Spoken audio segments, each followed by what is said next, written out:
Welcome to the Florida Gardener Podcast. I'm your host, Jennifer, and before we get started today, I wanted to thank Gimshaft for the Apple Podcast review they recently left. Gimshaft says, "Great podcast by an outstanding host. If you live in Florida and are new to gardening, then this is the podcast for you.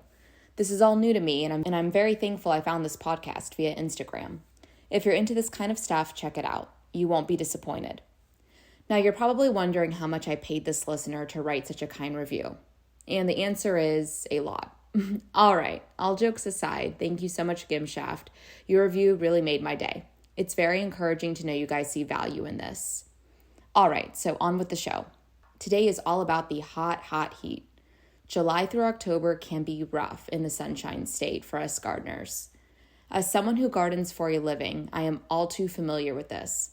I've experienced all sorts of weather during installs and on maintenance days. And today I'm going to share with you 8 tips and tricks for making yard work more bearable during the summertime. All right, so number 1 is sun protection. And I don't mean sunscreen. Ditch the sunscreen. Sunscreen is for tourists. Are you really covering yourself head to toe and then reapplying every 90 minutes when you're knee deep in soil?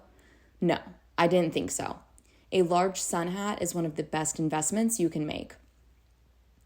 Yes, I mean the really big, wide brim ones, not a baseball cap. And while the bucket hats seem to be popular right now, that ain't doing you any favors when it comes to sun protection. You just need to go ahead and start channeling your inner mother goose or father goose. So I have 2 different sun hats that I use. The unisex one I wear is pretty common. I'm sure you've seen others with it. It's like the classic lifeguard straw hat. You can get them anywhere. Walmart, surf shops, Bass Pro, Amazon. And then I have another one. All my ladies out there, you'll love this.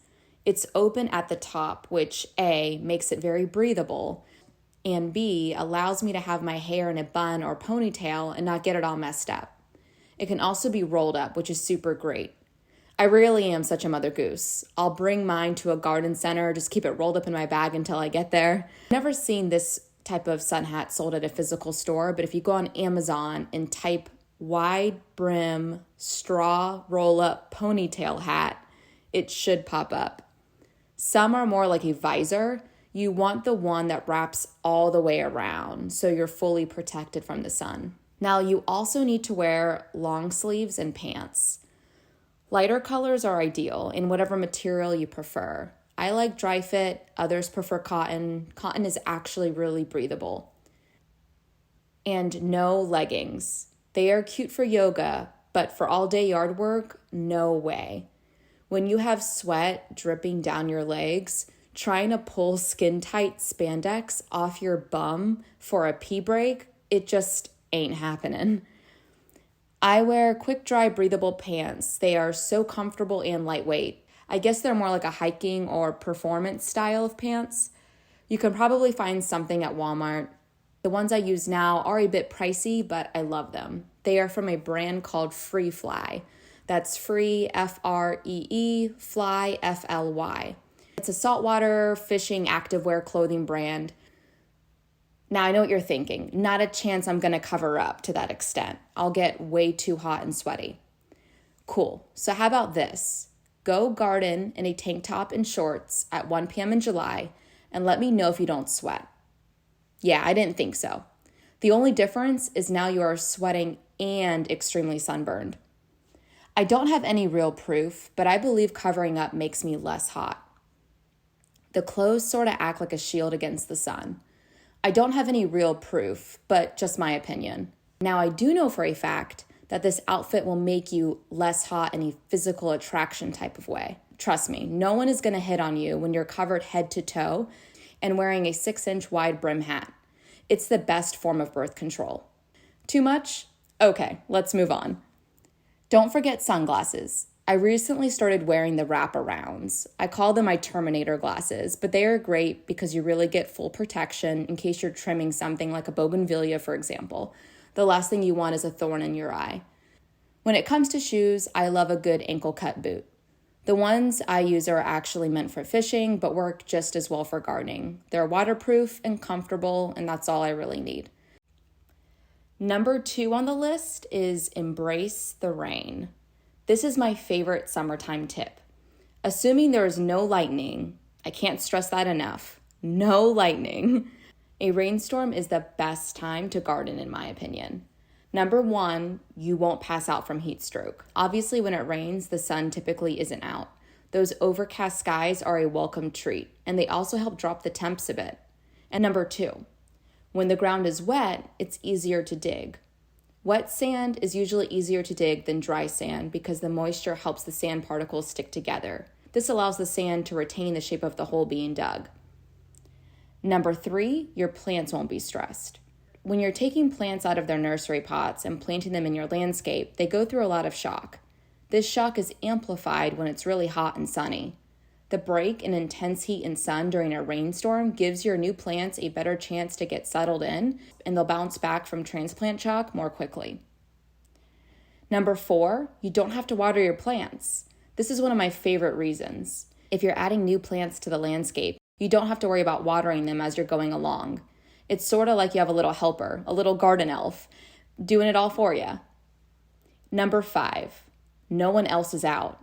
I know I sound crazy, but it becomes this very relaxing sort of zen experience. You don't hear any kids screaming, lawnmowers mowing, obnoxious Mustangs revving their engines. You can actually just be alone with your thoughts. It's just you and your plants. Now, if you can't catch a summertime rainstorm, insert sad face here. Early morning or late afternoon, getting into early evening is best. Certainly doesn't mean you have to garden at these times of the day. Just running if possible, it is ideal. All right, so our third summertime gardening tip. A garden tool belt is life-changing. So when it's really hot, the less running around you have to do, the better, right? I'm always losing my gardening shears. I've accidentally thrown them out before too. I also do a lot of cut flower work, so it's pretty nifty when I'm arranging bouquets to have my scissors and shears on my hip. Whether playing with plants outside or indoors, before getting the tool belt, I felt like I was constantly going back and forth, looking for something, then setting it back down, picking something else up, losing the original thing I laid down. You get where I'm going with this. So the garden pouch has been amazing. I don't get any commission or anything like that, but if you want to check it out, it's called I think it's KUN. It's KU, N as in Nancy, N as in Nancy, garden tool belt. And it's $18 or $19 on Amazon. Mine is the dark green one. And I really like it because it holds a good bit, but it's not massive. Really easy to work with it around my hip. You can put whatever you want in yours, of course, but to give you an idea, I usually have a pair of garden shears, a pair of heavy-duty scissors, a hand towel, and my iPhone so that I can listen to some type of planty podcast while working. And I could still fit more items in that pouch if needed. It's amazing. All right, number 4. An expandable hose and watering wand is the best setup. Again, less work. It's summer, it's hot. Let's not make things harder for ourselves. Expandable hoses are very light, easy to handle, and come in many lengths. So no matter the distance, you'll be able to reach those plants. And I highly recommend adding a water wand to the end of it. I paid $18 for mine. It's 33 inches long and a game changer. So much easier to water those hard to reach plants, especially hanging baskets and wall-mounted planters. I also prefer the wands because they don't have a handle that you hold down, as you would with your more common short spray nozzles. The handles always seem to give me trouble eventually, so it's just one less thing that I have to worry about. All right, number 5 is a trash bag holder. So I actually don't own this one, but I have my eye on it. It can become really annoying constantly picking up the trash bag and setting it back down. So for those unaware, they make portable trash bag holders. It's just a metal frame and your bag sits in it upright and open. That way you don't have to keep bending down or fight the bag to fit your yard waste. Moving on to number 6, which is how to deal with serious pest issues. Okay, so when it comes to dealing with quote-unquote bad bugs, I'm usually pretty hands-off. Let nature do its thing. I'm all right with a few aphids. But summer is when things can get a little out of control, and the last thing you want is a huge outbreak. So here's what I do during the summer months. Number 1, check in with my garden. Weekly 5-minute visits. This is going to help you catch something before it gets out of control. If you have no idea what I'm talking about, I recommend that you go back and listen to episode 7. I dive a little bit more into this. Number 2, research. When you find an insect you're unfamiliar with, look it up. Many insects are beneficial. They actually eat the garden pests. If you have trouble on Google, try asking a Facebook garden group, or you can even put the insect in a Ziploc bag and bring it to your garden center, and they will ID it for you. Number 3, once you have determined that it's an insect that can be harmful to plants, it's time to take action. So if you just see a few, simply cut off the flowers or leaves that they are on and trash it. It's pretty simple when it's isolated like that. Now, if you start to see more of them moving in, that's when I'll spray them with neem oil.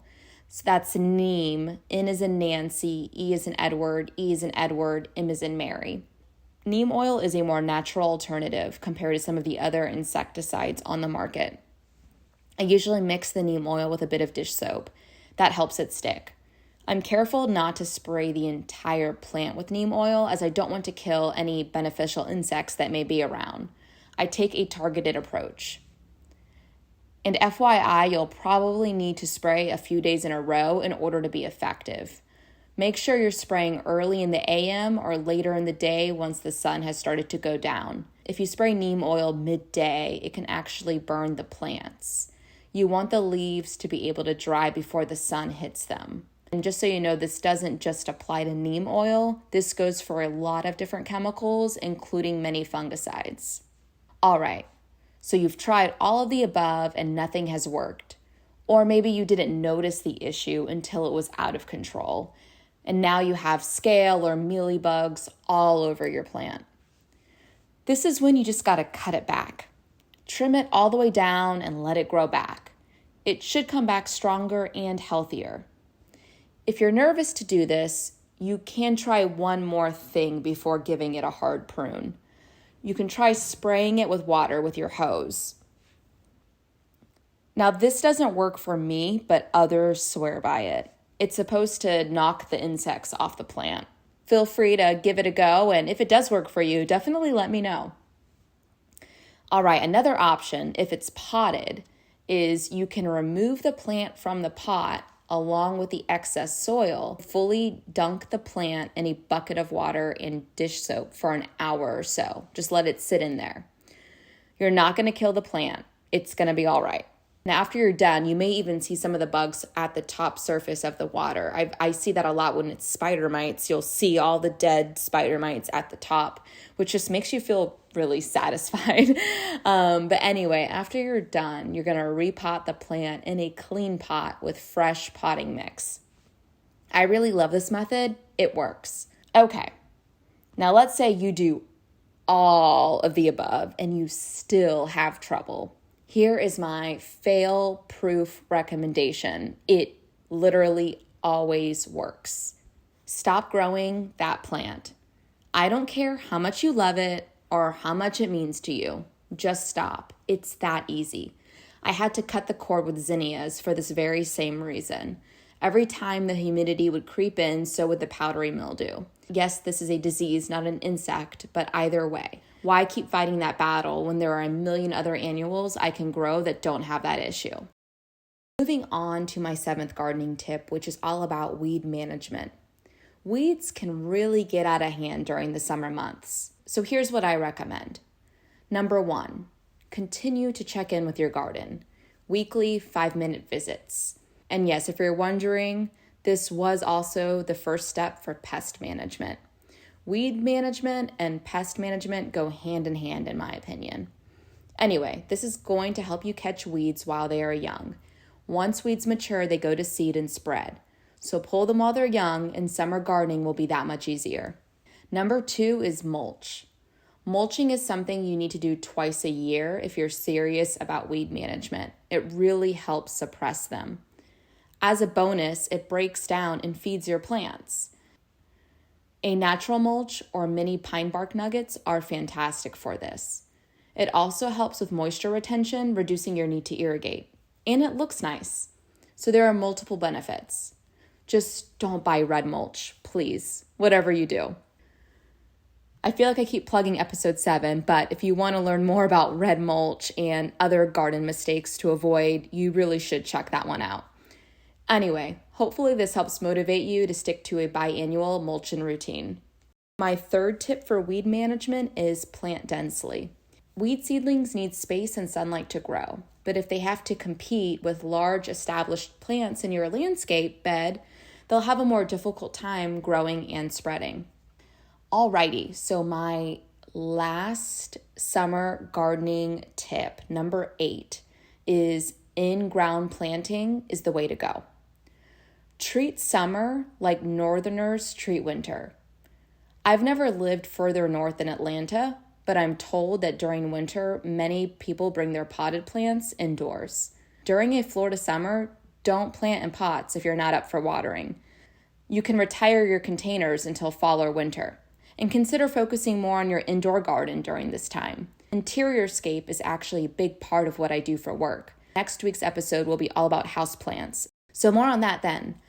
Anyway, I can't imagine not outdoor gardening year-round, but I do tend to focus more of my efforts on in-ground planting during the summer. In-ground plants are actually less maintenance. Their roots are free to roam and seek out moisture and nutrients rather than rely solely on little old me. Assuming you plant the right plants, once they are established, in-ground landscape plants don't require much attention compared to our potted pals. All right, so that wraps up episode 9 of The Florida Gardener. We'll see you next week for episode 10. And in the meantime, if you'd like to download one of my Etsy garden templates, purchase seeds, or check out my social, you can access everything through my website, rootsredefined.com. That's roots, ROOTS, redefined, REDEFINED.com. All right, thanks guys. We'll see you again soon.